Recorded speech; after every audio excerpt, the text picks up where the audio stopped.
This will be a long introduction segment, bear with me.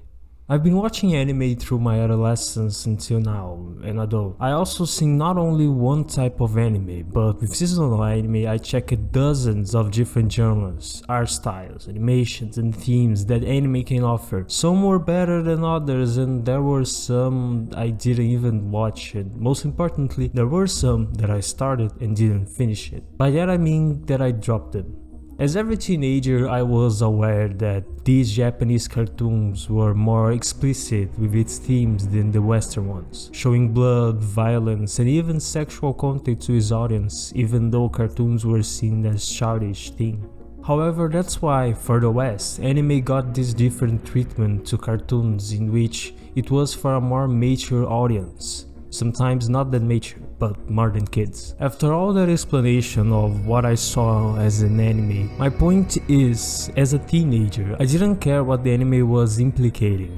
If it was heavy, violence or sexual content, I only cared for something about the show that I liked since it was different from the childish cartoons. Was that a character that I enjoyed, the plot that caught my attention, the animation, the music, whatever. Anime was fun to me for a reason. But the more the time went on, the more I started to understand writing and how an author can affect the story. And with that I started to dislike some things even in my favorite anime. Not only the decision of a story, like killing my favorite character, but decisions like character design, character traits, and personality. Plot devices, scenes like dialogue and fighting sequences, and these other things. The more I watched it, the more I could understand not only my taste, but what was actually presented to me. I was no more the teenager that would watch an entire show just because there was a single thing that I enjoyed. And believe me, I'm not picky. If you follow my channel, you'll know that I watch some really bad anime, because there are some things that I like, being something complex like chemistry between characters, or a meta-linguistic way to compare the fantasy in that show to our society, to something simple, like the show is bad and I want to laugh from how bad it is. Here's what I'm trying to bring you. You can hate something in an anime that was made by an author and love something in the same anime that was made by the same author. Aharen-san wa Katana is a comedy slice of life about Raido Matsuboshi, a generic high school protagonist with a bland personality, and Reina Aharen, a really small girl which has problems speaking to everyone. By sitting right next to her, Raido tries to be friends with Aharen without knowing of her communication problem. However, with his insistence to talking with his classmate, he got to understand her and eventually they become friends. Really weird ones, by the way. I suppose that with more episodes, more characters will be introduced to the cast, and every character is an archetype of anime character or have a trait that mainly defines them, and with that we will see daily lives of these two characters and their funny situations. You can already tell what I think about Aharen-san. If not, it is Komi-san, but cheap edition. I already made a video about what I think about Komi-san. I think it is a good show and that is not my type of anime. However, the main difference here is not the animation, music and names of the characters, but the appearance of the protagonist of each one. While Komi-san is tall, elegant and feminine, Aharen-san is small, clumsy and childlike.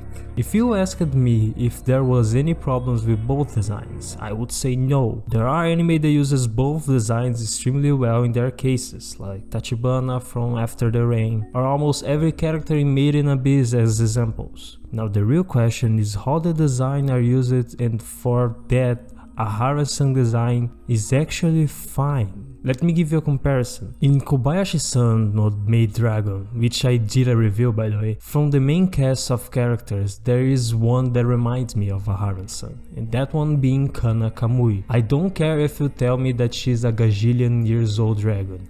She is designed to have a childlike appearance and acts like a child during the whole show, because that is what the author is presenting to us. However, different from Aharen-san, Kana's design and presentation of her character differs drastically. In a lot of scenes, it is disturbingly present with a lewd and sexual connotations.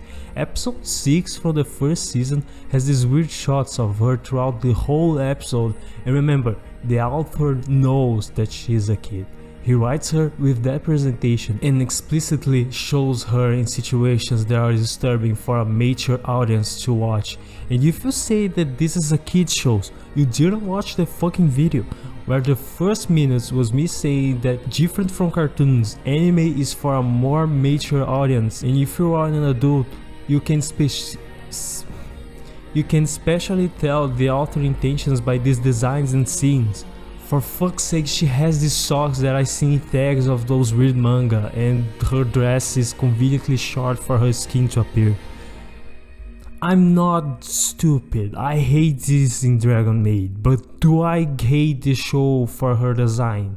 I told you, you can hate something in an anime that was made by an author and love something in the same anime that was made by the same author. Maid Dragon uses the fact that they're dragons as alien creatures who doesn't know the human culture and costumes to judge them. From simply things like why do everyone decide to sleep at night from all the time of the day, to complex subjects like my favorite, the Fafnir arc. In the same episode as the one that I mentioned before, it shows how this dragon that, for his whole life, only cared to protect his treasure from mostly greedy humans, and only saw value in the physical gold, becomes friends with a human and understand that him can be as valuable as everything he ever possessed. These two things happens in the same episode. I hate Kana and everything she brings to Dragon Maid, but I still like Dragon Maid because I know that I dislike the author and not the show. I can differentiate the creation from the creator. Aharen-san's design is cute, from the simple face with big eyes, with the blue coat and dress, and as I said before, she does resembles a child from the way she was designed. I'm not saying that the author is using her design well, but way better from the one that Dragon Maid. Do I admire the author of Aharen-san? No, I don't. Do I like Komi-san Chibi Edition? Also no. So am I saying that I hate the show, right? No, it can be fun, it can be cozy and enjoyable by its fanbase, but I can see how this can be a weird for those who see them that close to each other, and especially the height difference. I mean, it is definitely strange when his design is so sharp and her is so round and cute, and that's why I would definitely be cautious with the next episodes of Aharen-san to see if he really meant that for a reason or by his influence over the show. However, I will not be watching this show, and this is mostly a video about one of my problems with anime in general. There was a lot that I didn't cover, like animation style, music, comedy, like the type of comedy I meant by that, but this will have to do for now. Tell me your opinions on this one. I really want to know if I was pretentious in something here, and if I had a bad or good thing. Your feedback is welcome. Thank you for watching.